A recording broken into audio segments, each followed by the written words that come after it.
There's a reason why so many entrepreneurs speak about the importance of having a strong sense of purpose. And then author Robert Greene does a great job explaining this in The Laws of Human Nature.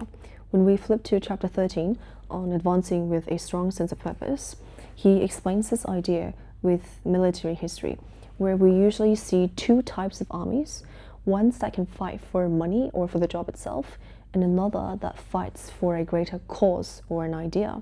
When you look at the armies that fought for Napoleon Bonaparte to spread the French Revolution, you can see them fighting with greater intensity, and the armies willingly sacrificing themselves for the cause or the idea.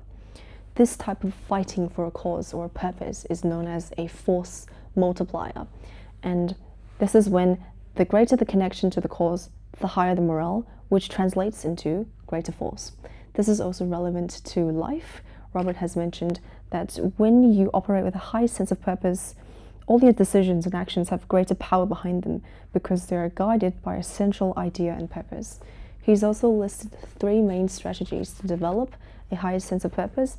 First one is to discover your calling in life by looking at primal inclinations in your earlier years. This is when it's the clearest and the most authentic. The second is to look for activities when you do them, it feels really natural and easy. You can then tolerate the tedium of practicing and sort of shields yourself against criticism from other people because you want to learn. And then investor Naval Ravikant has also mentioned a similar idea along the lines of finding things that looks like play to you but work to others because you're doing it effortlessly. Following from this, the third point is to figure out a particular form of intelligence that your brain is wired for.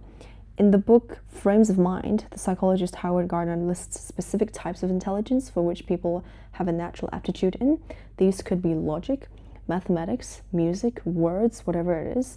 And the addition for which Robert has added is social intelligence and this superior sensitivity to people. It's really worth our time engaging our reflections in these, but not to be disheartened if you haven't found that kind of lightning bolt moment to finding your calling. A lot of us would have to go through this long, tedious process of introspection and effort. But in the end, it's all worth it. As Robert mentioned, knowing in a deep way who you are, your uniqueness, will make it that much easier to avoid all the other pitfalls of human nature.